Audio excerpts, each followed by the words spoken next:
मंदसौर जिले की सुवासरा विधानसभा 226 में उपचुनाव को लेकर चुनावी घमासान चलने लगा है।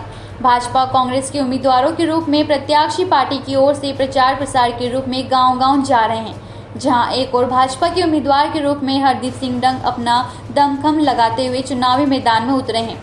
वहीं कांग्रेस ने राकेश पाटीदार के रूप में प्रत्याशी को खड़ा किया है।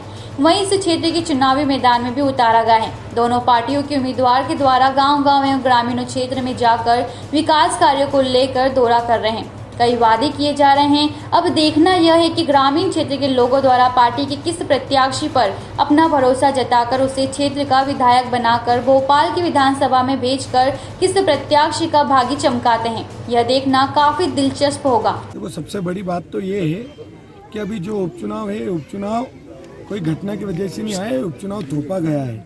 तो इसलिए सबसे पहले तो हम लोकतंत्र बचाने के लिए इन गद्दारों को इस क्षेत्र से बाहर भेजने के लिए सबसे बड़ा मुद्दा है कि यहाँ के जो विधायक थे उन्होंने कोई देशभक्ति का काम नहीं किया। उन्होंने जनता के साथ, किसान मजदूर और गरीबों के साथ गद्दारी करी है। तो सबसे बड़ा मुद्दा तो हमारा है कि लोकतंत्र बचाना है हमको। इसलिए लोगों को जागरूक कर रहे हैं कि अगर जनता की चुनी हुई सरकार को अगर नोटों के बल पर और स्वार्थ सिद्धि के लिए गिराया जाता है तो ये हमारा सबसे बड़ा मुद्दा है, क्योंकि क्षेत्र का विकास तो कमलनाथ जी के नेतृत्व में लगातार हो रहा था। अभी 6 महीने से शिवराज सिंह चौहान की सरकार है, उसमें दूसरे दर्जे के मंत्री है, कैबिनेट मंत्री, पर इन्होंने इन 3 महीनों में इस क्षेत्र की सेवा के लिए कुछ भी नहीं किया। तो यह क्षेत्र की जनता पूर्ण रूप से जानती है कि कमलनाथ जी ने कर्ज माफी करी, मुआवजा दिया, बिजली के बिल हाफ किए, कन्यादान की राशि बढ़ाई, वृद्धा पेंशन बढ़ाई। उन्होंने उसके साथ साथ अनेक योजनाएं ऐसी थी, युवाओं को रोजगार देने के लिए उन्होंने अवसर पैदा कर दिए थे। अच्छा, इतने सारे मुद्दे हमारे पास है, तो हम मध्य प्रदेश में वापस सरकार में आएंगे और कमलनाथ जी को मुख्यमंत्री बनाएंगे दीपावली से। क्षेत्र किस विकास के रास्ते पे जाए और विकास कौन करा सकता है। मैंने 5 साल शिवराज जी के साथ काम करा, 15 महीने कमलनाथ जी के साथ। जो 15 महीने जो सरकार थी, सिंचाई योजना के लिए कई बार, डैम के लिए कई बार मुलाकात करी, कई विकास को वहाँ पर मिलने का टाइम नहीं। और मैं शिवराज सिंह जी चौहान साहब को धन्यवाद दूंगा। 21 अरब 85 करोड़ की योजना इस क्षेत्र को उन्होंने स्वीकृत करी, कहीं डैम कर दिए, कहीं रोडें दी।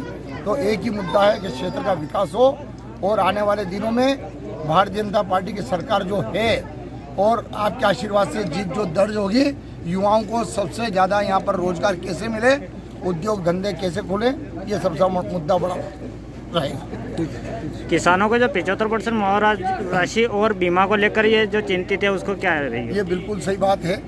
RBC 64 के तहत जो राशि स्वीकृत हुई थी, उसमें कई किसानों के 25% मिले हैं, 75% अभी भी बाकी है।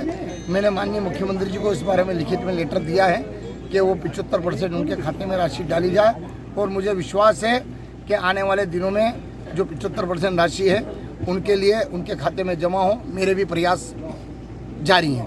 आगामी विधानसभा चुनाव जो जीत जाते हो तो क्षेत्र में क्या विकास के कार्य के लिए क्या रहेगी अभी? मैंने अभी जैसे आपको बताया, जानकारी दी कि सिंचाई के हमारा पूरा विधानसभा एक किसान के खेत पर जो पानी पहुंचने की स्वीकृति हो चुकी है। अब उद्योग धंधे कैसे खुलें, क्षेत्र में पानी की व्यवस्था है, लाइटों की व्यवस्था है। अब उद्योग धंधे हो जाएंगे तो जितने भी युवा बेरोजगार घूम रहे हैं उनको रोजगार मिले। ये सबसे बड़ी आने वाले दिनों में हमारे लिए चैलेंज रहेगा। मंदसौर से हुकुम सिंह की रिपोर्ट।